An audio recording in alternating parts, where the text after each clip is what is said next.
The fact that you have the outdoor playscape is shaped or inspired by the curve of the river, right? Yeah, it's beautiful. And then the indoor by the shape of a cottonwood tree. Yes. I mean, who thinks to these levels in designing a library and gets it approved? It's very, very special.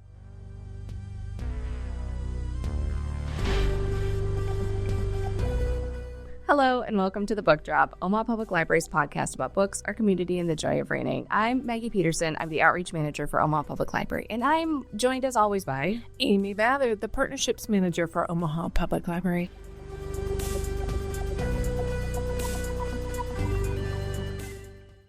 It's been quite a week. It's been a very interesting week. A week that felt like a month. Well, Because weather-wise it did. Yeah. Because we went through all the seasons. Yeah. We're now in summer, but we started with winter with a blizzard. And you know what? I just realized we're talking about how crazy this week is, and this episode is going to air almost a full month after when we're recording. When we're recording right now, they closed my kids' school on Monday for bitter cold, and then this morning I was desperately trying to find sunscreen. Yes. Because it was going to be like 90 degrees today. 90 degrees. So that's right, folks. We're in March. Started with a blizzard, ended with a summer. The sunburn, yes, exactly. We're flying by the seat of our pants. Always. And we're in our beautiful new studio. I know, and I love it. Which you already got to be in, but this was kind of yesterday and today, my first days in here and recording. Exactly. And it's a great studio, and I can't wait for the community to start using it. We got in here this morning without our producer and had to get everything set up, and Amy did a great job finding the biggest button on the board. And turning it on. And boy, so we're here now. I can figure it out. We have faith that everybody can figure it out. Truly. I keep doing these topsy tails on my daughter's hair because it keeps the hair out of her face, and people are always like, "Oh my god, I can't believe you did that." I'll be like, "Oh no, trust me, if I can do this, like literally anybody can do it." I feel the same way about this podcast studio. Exactly. So if you would like to record, if you want to start your own little podcast, come do it here. Exactly. It's really nice. Well, I am so excited to talk about who we podcasted with. In all seriousness, this is a wild episode. Oh, it is wild. Like, listeners, if you We also recorded during Mercury retrograde. Yeah, we did. And if you all believe that, everything happened during that Mercury retrograde. It did. During the recording. Yes, it absolutely did. And then the minute our guest's face popped up, his face popped up on the screen after it had been trying to load for a while, I got a text message from my kid's school that a water main had broke. Yes. And you had to pick up your kids. Exactly. And, and then this is happening. She got that taken care of. And then we started recording. And then 20 minutes into recording, we lost internet. Yeah. But our guest was very cool and hung with us. Okay, so this will be the wildest, most random episode, I think, for a lot of our fans. So much fun. But this has been in the works for literally months. Amy, can we? Our producer specifically told us to avoid doing this, but it was made for this. Are you ready? Our guest today is BJ Novak. You might know him from The Office, from one of my favorite movies the last few years, Vengeance, or one of his amazing books, Stories and Other Stories, and The Book with No Pictures, which is so an incredible children's book. I know. BJ Novak is the guest today. I'm so excited. So he was here for our 40th, which we will talk about in the episode. And we, while he was taking questions in the audience, the one question I asked was, would you like to be on our podcast? And he said yes, which I was shocked that he actually said yes. And that he actually followed through. I know, that was the other part. I was like, okay. I was like, oh, this is actually happening. I know. Thank you, BJ. Thank you, BJ. You are the best. And you are so fun to talk to. Oh my God. Just a delight. Like, so many good stories. Yeah. Just great insights. Yeah. So we're so excited. He is our special guest for today. Yes. Should we kick it off to the conversation that we had? Let's do it.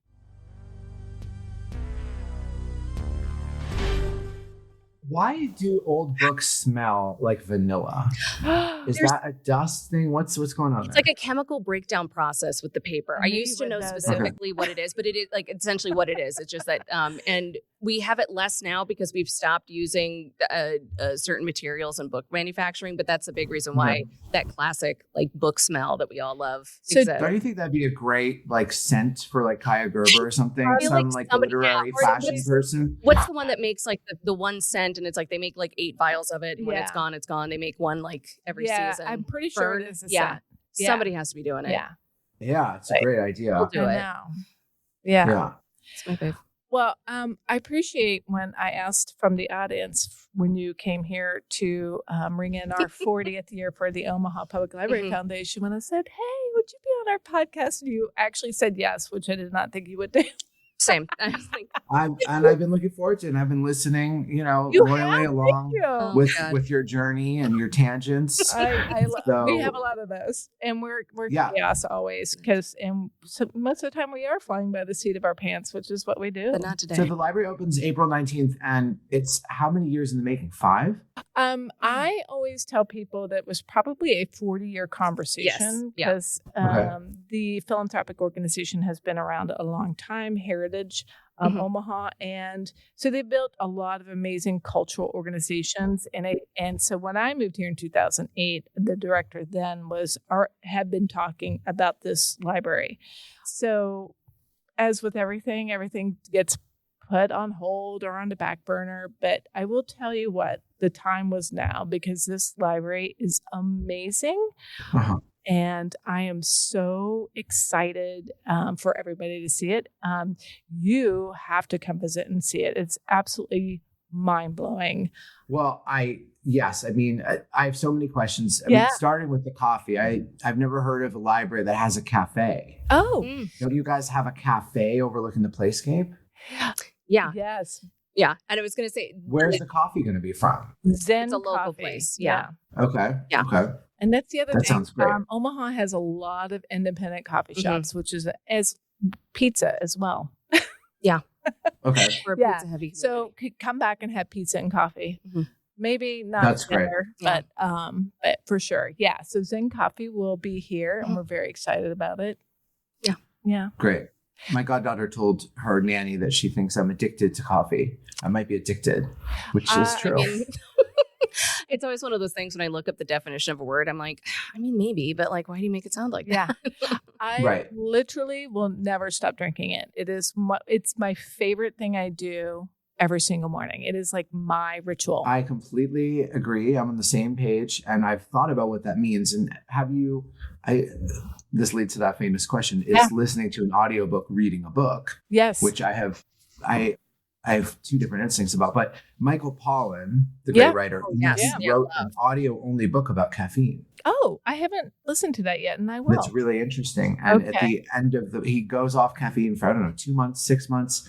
And then he said, the next cup of coffee that he finally had was like a psychedelic, euphoric experience. And that he thinks we should have coffee all the time. Basically, is what I took from the book. It was interesting. If you watch the movie Another Round, they make a very charming case that the human tolerance for alcohol means we should all be about 1.5 drinks in at every moment. So there are drugs that perhaps in the right degree are net positives. We don't know. Oh, I agree. For sure. It doesn't seem to add up, but do you have a favorite cocktail? I don't. I'll have a martini on the rocks, a dry martini on the rocks, which I consider it tastes like a bracing ice water in a really fun way. Yeah. But no, in general, I don't like mixed drinks. I like just, what's the equivalent of black coffee? Like something on the rocks. Sure. Okay. Yeah. Yeah. I can get behind that. So wait, I want to go back. You said you listened to the Michael Pollan book. You said it was did you listen to it or did you read the physical? So the interesting thing about that Michael Pollan book is it's audio only. Yeah. It was like an Audible exclusive. Oh, okay. I've seen those. Yeah. No, I think it's a very interesting question that to me it says more about the people's intimidation of reading and books in the literary world and this moral value that people place on books out of insecurity. When people say, is listening to the audiobook really reading it? I feel like, is it an accomplishment to read a book? I do think it's nourishing. I do think that when you're in 4th grade, it's drilled into you that it's good to read and you should be proud that you're reading on your own and finishing a book. But in reality, if you really value books, shouldn't you elevate them to the level of ice cream, where you're not bragging about how much ice cream you ate.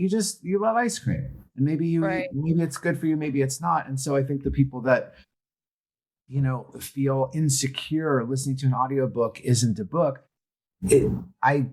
I don't know. I think that assumes a moral value to the struggle that you had as a student, as opposed to if you know every word and every sentence and every message and nuance of what an author is trying to communicate, literally syllable for syllable. Why is the experience more pride worthy because you scanned your eyes across the written word than had the author speak it directly to you as in communication? We only invented these words because we didn't have that technology back then. And yet you're in this field. I'm in the literary field to a large extent as well, because we love that stuff. We just love it. So it's a paradox. We're the people who celebrate it, but I very much believe that we also need to destroy the myth that what we love is of some higher moral value, because I think it actually prevents people from enjoying it. Yep, I agree. I love that you said all of that, because it is still such a prevalent conversation today about how listening to books it doesn't count. It doesn't count. Yeah. Doesn't count. Right. Count to who? What teacher are you picturing scolding you, that you listened to Wuthering Heights instead of read it, Yeah. Mm-hmm.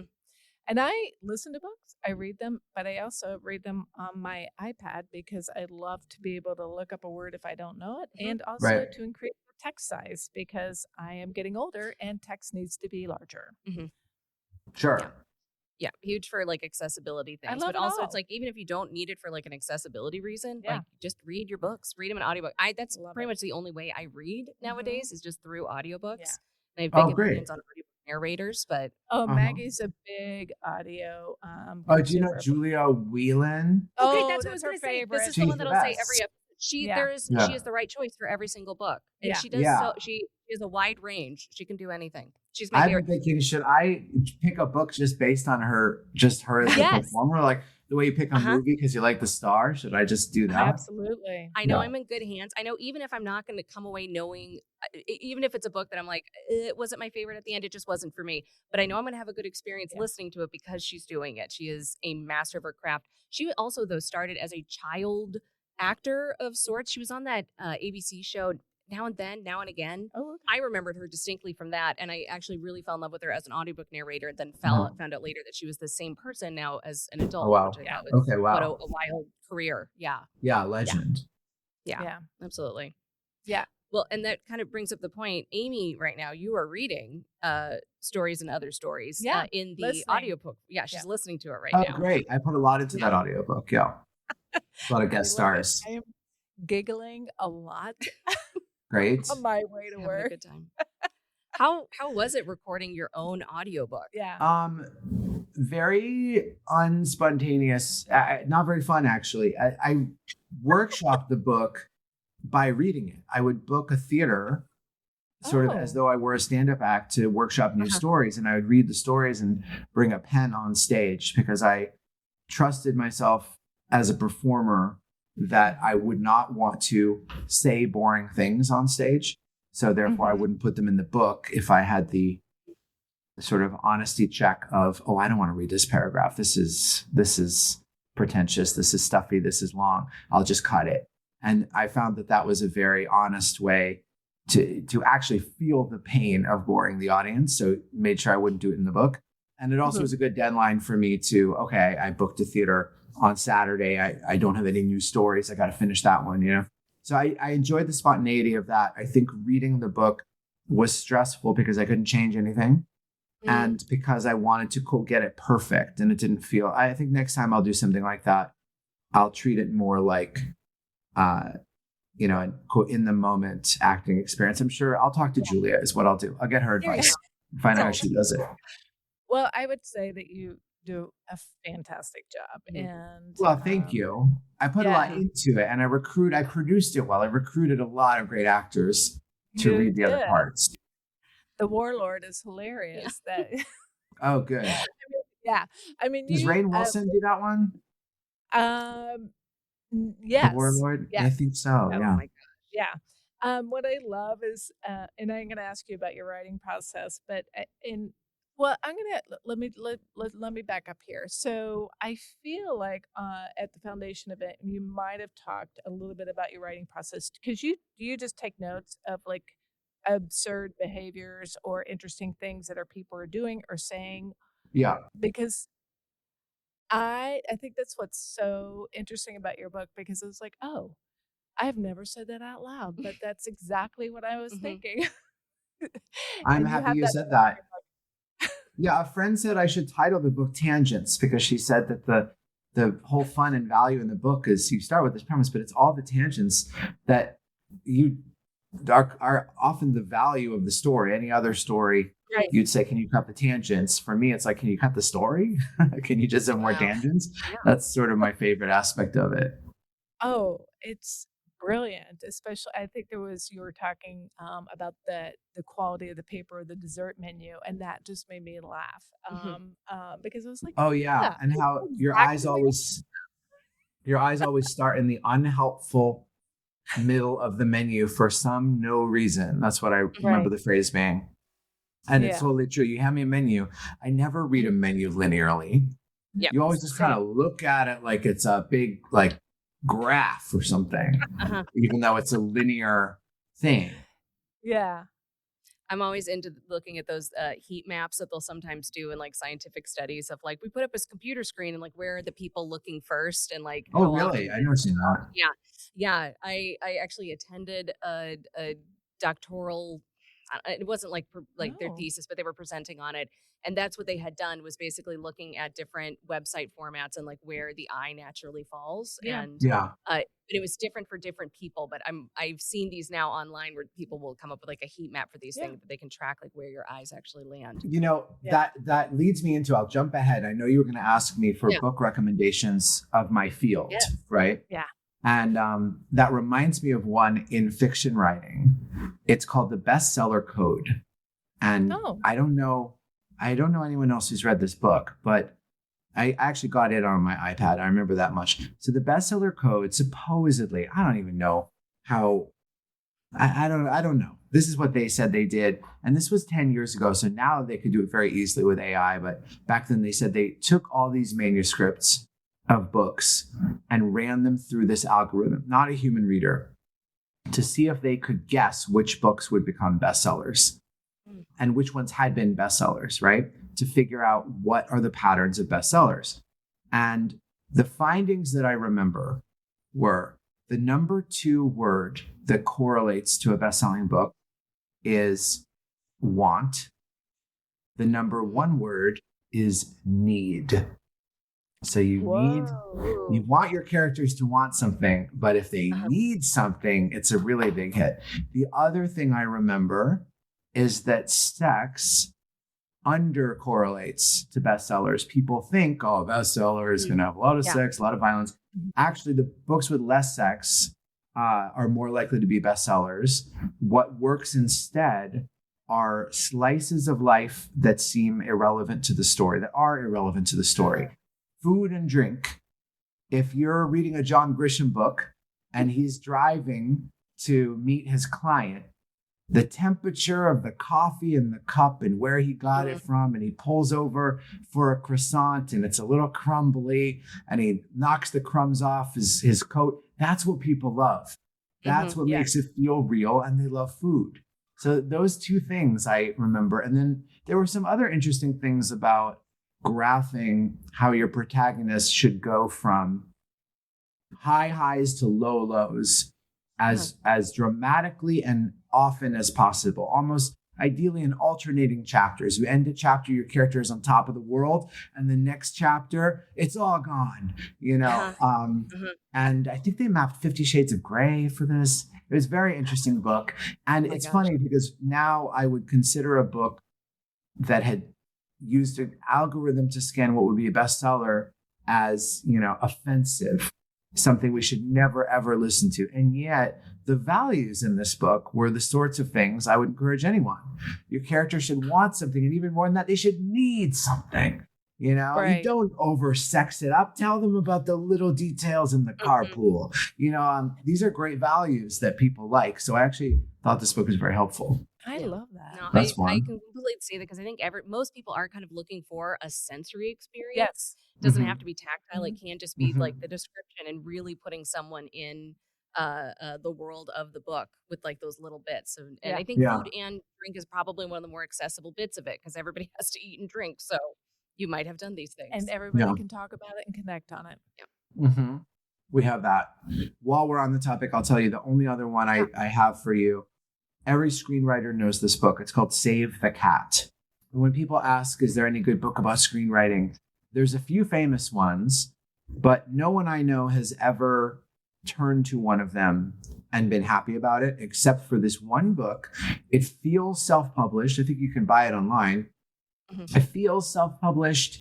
It's definitely corny and dated and a little breezy when you'd think it should be more serious, but the principles in it, and it's a short book, the principles in it of how a good story is structured in screenwriting terms and how to do it is so clear and so correct that I turn to it all the time, and I will map out something I'm writing and say, okay, in Save the Cat, does this follow Save the Cat? It's fine if you bend it a bit. It's great if you're doing some experiment that you have faith in. But in general, it's like, you know what? This part doesn't kick in until too late. You can just see on the Save the Cat map where your screenplay story should be. So those are the two that I think are actually helpful to people who are trying to do this kind of writing, these kinds of writing. I have heard of that book, and it is like such a good lens to look through it from.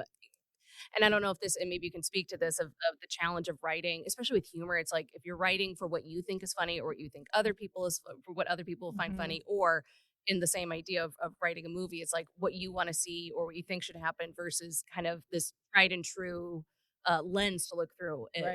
Save the Cat. Yeah. On that note, do you think when you write humor, are you kind of putting things in that you think are funny? Or are you ever kind of thinking from an audience standpoint more of like, what do you think is going to land?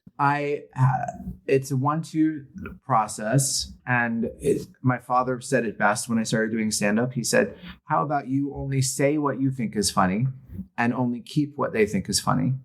And that's kind of my rule of thumb. I will never say anything that I think, well, this will get a laugh. These idiots. Because you feel really bad if it doesn't. And you don't feel great if it does either, by the way. So what's the whole point of doing it? You got to do it because you think, the kind of kid, teenager, whatever it was that made you want to do it in the first place. That's the kind of thing you would have liked. That's what I'm always writing. And then if it doesn't work, I pretty much trust the audience. If it doesn't work, if sometimes one or two people love something an audience doesn't like. By the way, I'm picturing an audience physically, but this goes for written word as well. I'm just picturing an audience, but you can tell what the hits are. Yeah. I mean, I love to entertain myself, so I always say, you're like, okay, I'm gonna make myself laugh. Or, I mean. You are your first audience. What I think of is there's a Portlandia episode with, I think it's Patton Oswalt, and it's his whole thing is that the conceit is that he writes Yelp reviews of different. Oh no, it's not Yelp reviews. It's RSVPs. It's like that people will send like a digital invite, and then he RSVPs. Like the invite that he received was, we're going to paintball on Saturday, and he RSVP'd like, sounds great. I'll bring a real gun, something like that. And like he's in a cafe and he chuckles to himself and he kind of looks around and he goes, no, it made you laugh. That's the rule. It goes in like that. We kind of do that. You find your threshold or what your marker is for what you're going to put in. Yeah. It'd be different for everyone. That reminds me of, we have a couple of restaurants here that are still around and are amazing. We'll take you there too. And sometimes they get bad reviews on Yelp or something like that, or on their Facebook. So they used to do dramatic readings of their Yelp. Okay, great. Which was hilarious. Yeah. They did like 5 or 6 and then they stopped, but it is kind of funny. Reading the words of your critic. Yeah, for sure. It's a good art form. Yeah. It is. It really is. So one of the beautiful areas of our library is our Storytime Corner, and this amazing artist has this beautiful background. And every time I take somebody over there, I just say we are forming new, beautiful memories of these kids that are going to be in the library for the very first time, and they're going to be talking about this when we're long gone. And everybody has their origin library story. So what is your origin library story? My dad would take us to a branch of the Newton Library. Mm-hmm. And I remember I wanted to draw a fox. I don't know why. And my dad said, let's go to the library and see if there's a book with a fox in it. And you can copy that fox. And we went to the library and asked the librarian. And sure enough, we found exactly what I was looking for. And I copied the fox. And I remember that feeling very inspiring. I must have been very, very young. But that felt very cool. And I remember my class in elementary school, probably first grade, we had library time. And one time I was reading a magazine, and National Geographic World, I think. And when I looked up, the whole class, it was long gone. And I don't know why they didn't probably neglect looking back. I remember it as a special memory that I had been so lost in it. But now that I'm looking back, I'm like, this school is very badly run. You can't just let a kid hang out, read magazines. I was going to say, like, child services might have a different. Yeah, I mean, it was in the school. But then they were like, I was like, where's everyone? Like, oh, they went back. You should go. Okay. But I remember being lost in it for so long that was a cool feeling. So those two I remember. But I did love, we had a lot of really good libraries in Newton.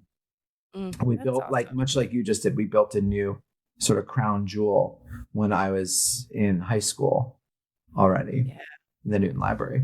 But I thought of it as really exciting. I thought it was a place where you could get all this forbidden knowledge for free. I felt like it was like a con artist would love a library in a fun way. I didn't think of it as I've been lucky to always think of things like this, like that. I don't think of libraries and schools and stuff as oppressive institutions. To me, it's where someone should learn how to scam the system and the fact that you get a library card for free and you can figure everything out that the grownups are doing, it felt very fun to me, very exciting. I love that. Yeah. You really can learn about anything at the library, and really, if you tap your librarian, if you're not really sure where to start, that's the whole resource stuff. So we'll help you get there. Yeah, it's true. We love to go down a wild path to find the answer for everyone. Mm-hmm. Yeah. But that you're talking about the kids' space in the new or the old library? The new. So we put a call out for artists, for public art, for local artists, and we have 16 amazing artists that the last few pieces are being put up today and maybe next week. From sculpture to painting to video, just everything. Some like suspended from the ceiling, multiple floors. Yeah. When you're talking about these kids' space, you're not talking about the playscapes. You're talking about an actual, and you're not talking about the little labs area. Yes. Yeah. So there's the playscapes are downstairs near that coffee area. So if people are coming with their kids, they can kind of sit and maybe enjoy more, and they can be entertained inside. There's outside space, but then the second floor actually has our dedicated children's area. That's where the Little Lab is, but there's also story time area and dedicated. But the Little Lab, you got like floor robotics, you got arts and crafts. Is that going to make noise that's going to interrupt this sort of story time? Do you have a door between them? I'm sure you've thought of all this. I'm just trying to picture it. Exactly. Okay. And they've done a really amazing job of all the soundproofing. The sound control has been impressive. Yeah. That's great. They might have contacted an Etsy witch to do this because I don't understand the scientific, how this is possible. It's amazing. Like even right outside our doors, BJ, they are like working on sewing machines, long arm, quilter. Yeah, they're noisy. Yeah, it is very noisy out there, and it's very quiet in here. We love it. That is exciting. There's a lot of stuff going on there. Yeah. There really is. So I feel like I have to put in at least one question about The Office because pretty much everyone who works at a library is a fan of The Office. That's true. So just tell us about it. Do you have a favorite episode of The Office, whether you wrote it or not? Because you wore a lot of hats on The Office, didn't you? I love this episode, The Injury, a season 2 episode that Maggie wrote. And it had a lot of fun and a lot of humor, and Michael and Dwight both had very big performances that they somehow made feel real. So that episode was a lot of fun because we kind of realized how how far we could push these actors and still have them feel realistic. But that was a very good feeling, the early episodes like that. And that was the one where George Foreman's his foot in a grill. Yeah. The George Foreman. Exactly. Grill. Yeah. Grills his foot. Yeah. Yeah. It's a grill. Not birds. Yeah. Grills. Do you have a favorite character that you to write for? When you come up with a great Creed line, that always feels good. I'm talking present tense, like it's still happening. Yeah. But I think Michael Scott, because he just the level of wisdom and stupidity, that are filtered through a heart like that are just so special. He can say things that are so wise and dumb at the same time. And you love it because it comes from this heart. He was really, Steve Carell really put his heart into that character, but that was really a special character.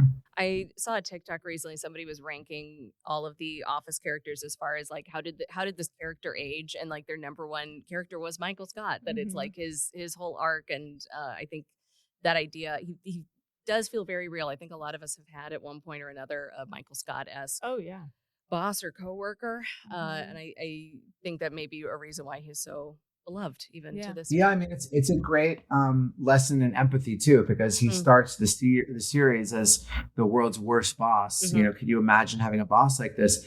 And by the time he leaves, you're crying, because you sort of see the humanity of someone that would be so annoying to you at first. Right. So I think all the credit is to Steve, but and to the writer simply for following his lead in the colors that he showed. But I do think it ends up being a very nice lesson to everybody, that if you spend enough time with people and see them in a 360 way, you can end up loving even the people you thought were the most annoying people. Yeah. Yeah, absolutely. I love that. On like the note of humor, do you have any favorite like comedy voices that are either working now or like of the past? Like who are you looking to? Oh, I'm always excited if Nathan Fielder does something new. He's a real artist, and I think Tim Robinson is a real comic artist. Yes. But, I just watched this movie, Ghosts of Girlfriends Past, which I'd never seen, in Matthew McConaughey. And I think it got bad reviews when it came out. We didn't know how good we had it. A comedy like that, a studio comedy like that. So funny, so smart, so many good performances.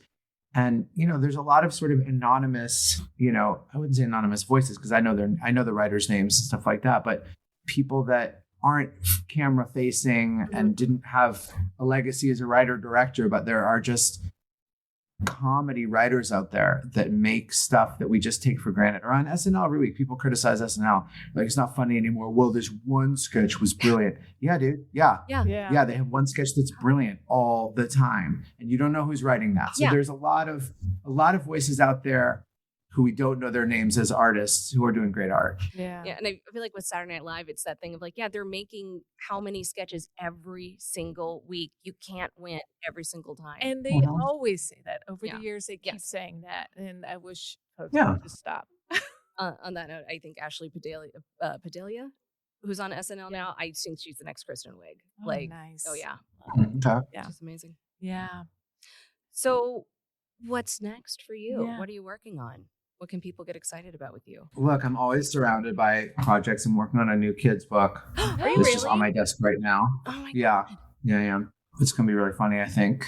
And I don't know. I have all these calls today with these different things in different stages of development. You never know. And then you never know what's happening next. But I am one thing that does have a date and everything attached to it is The Devil Wears Prada 2, which I'm in, that comes out May 1st. Oh my gosh. And I think that's such a good movie.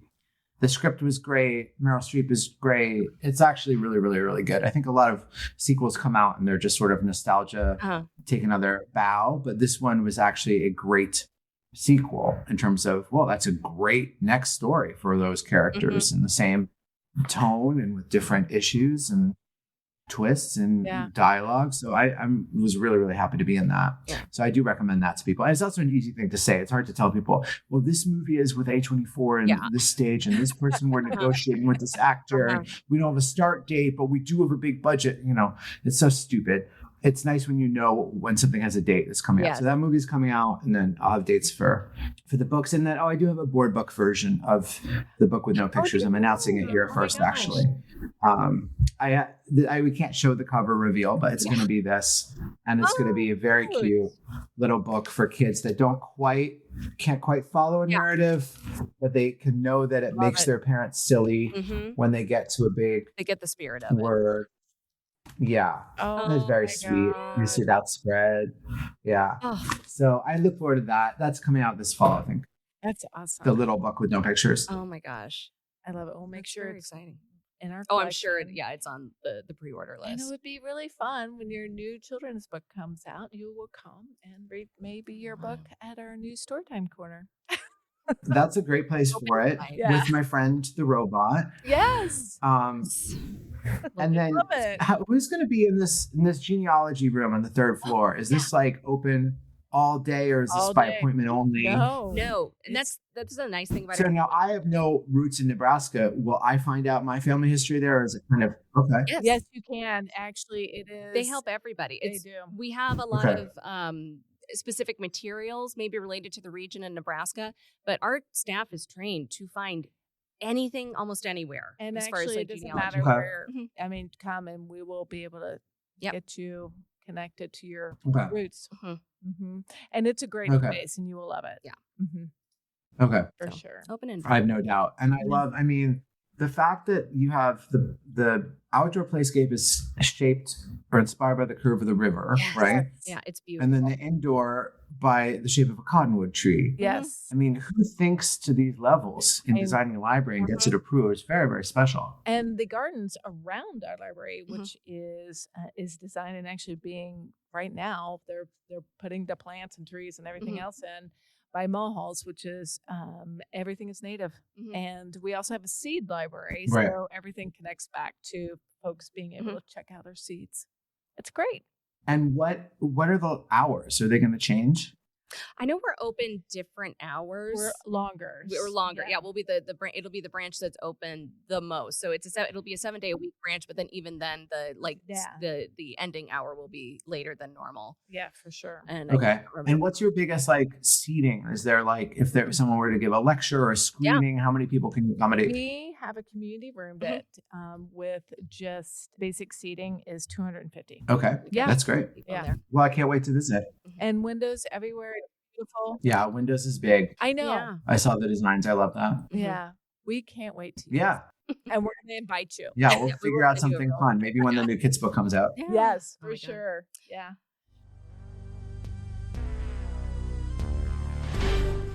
A special message from the editor.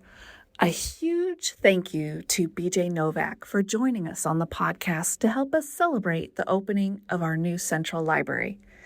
We have more exciting guests coming, so please hit that subscribe or follow button and tune in every week. And we want to hear from you for our Query of the Month. Give us your favorite library moment or memory. Email it to thebookdrop@omahalibrary.org or message us on your favorite social media platform. And thanks for listening and happy reading. Every book, resource, or thing that we mentioned that we can link to on the internet can be found in list form in our episode description. So if you missed something we talked about, check out that list. The Book Drop is produced by Omaha Public Library. Our theme music is Trapped in Amber, courtesy of the band Lucid Fugue. Don't forget to subscribe to The Book Drop on your favorite podcast app and like and follow Omaha Public Library on social media.